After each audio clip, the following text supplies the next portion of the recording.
रिश्तों का महत्व। घर की नई नवेली एकलौती बहू एक प्राइवेट बैंक में बड़े पद पर थी। उसकी सास तकरीबन 1 साल पहले ही गुजर चुकी थी। घर में बुजुर्ग ससुर और उसके पति के अलावा कोई नहीं था। पति का अपना कारोबार था। पिछले कुछ दिनों से बहू के साथ एक विचित्र बात होती।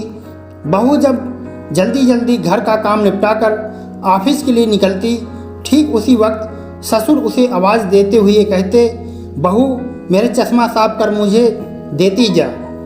लगातार ऑफिस के लिए निकलते समय बहू के साथ यही होता। काम के दबाव और देर होने के कारण कभी कभी बहू मन ही मन झल्ला जाती, लेकिन फिर भी अपने ससुर को कुछ बोल नहीं पाती। जब बहू अपने ससुर की इस आदत से पूरी तरह ऊब गई तो उसने पूरे माजरे को अपने पति के साथ साझा किया। पति को भी अपने पिता के इस व्यवहार पर बड़ा ताज्जुब हुआ, लेकिन उसने अपने पिता से कुछ नहीं कहा। पति ने अपनी पत्नी को सलाह दी कि तुम सुबह उठने के साथ ही पिताजी का चश्मा साफ करके उनके कमरे में रख दिया करो, फिर यह झमेला समाप्त हो जाएगा। अगले दिन बहू ने ऐसा ही किया और अपने ससुर के चश्मे को सुबह ही अच्छी तरह साफ करके उनके कमरे में रख आई। लेकिन फिर भी उस दिन वही घटना पुनः हुई और ऑफिस के लिए निकलने से ठीक पहले ससुर ने अपनी बहू को बुलाकर उसे चश्मा साफ करने के लिए कहा। बहू गुस्से में लाल हो गई, लेकिन उनके पास कोई चारा नहीं था।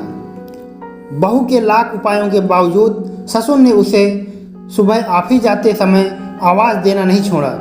धीरे धीरे समय बीतता गया और ऐसे ही कुछ वर्ष निकल गए। अब बहू पहले से कुछ बदल चुकी थी। धीरे धीरे उसने अपने ससुर की बातों को नज़रअंदाज करना शुरू कर दिया और फिर ऐसा भी वक्त चला आया जब बहू अपने ससुर को बिल्कुल अनसुना करने लगी। ससुर के कुछ बोलने पर वह कोई प्रतिक्रिया नहीं देती और बिल्कुल खामोशी से अपने काम में मस्त रहती।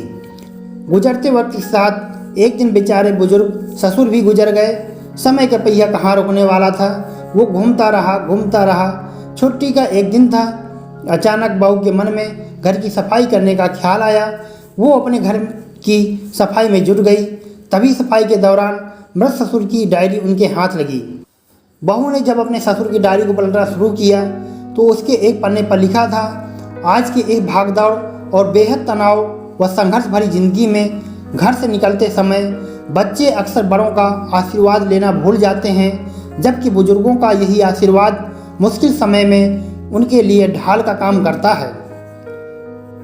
बहू बस इसीलिए जब तुम चश्मा साफ कर मुझे देने के लिए झुकती थी तो मैं मन ही मन अपना हाथ तुम्हारे सिर पर रख देता था, क्योंकि मरने से पहले तुम्हारी सास ने मुझे कहा था कि बहू को अपनी बेटी की तरह प्यार से रखना और उसे ये कभी भी मत महसूस होने देना कि वो अपने ससुराल में है और हम उसके माँ बाप नहीं हैं। उसकी छोटी मोटी गलतियों को उसकी नादानी समझकर माफ़ कर देना। वैसे मेरा आशीष सदा तुम्हारे साथ है बेटा। डायरी पढ़कर बहू फूट फूट कर रोने लगी। आज उसके ससुर को गुजरे ठीक 2 साल से ज़्यादा समय बीत चुके हैं, लेकिन फिर भी वह रोज़ घर से बाहर निकलते समय अपने ससुर का चश्मा साफ कर उनके टेबल पर रख दिया करती है, उनके अनदेखे हाथ से मिले आशीष की लालसा में। जीवन में हम रिश्तों का महत्व महसूस नहीं करते, चाहे वो किसी से भी हो, कैसे भी हो, और जब तक महसूस करते हैं तब तक वह हमसे बहुत दूर जा चुके होते हैं। दोस्तों, आपको यही स्टोरी कैसे लगी कमेंट के माध्यम से हमें अवश्य बताएं तथा वीडियो को लाइक और शेयर ज़रूर कीजिए। धन्यवाद।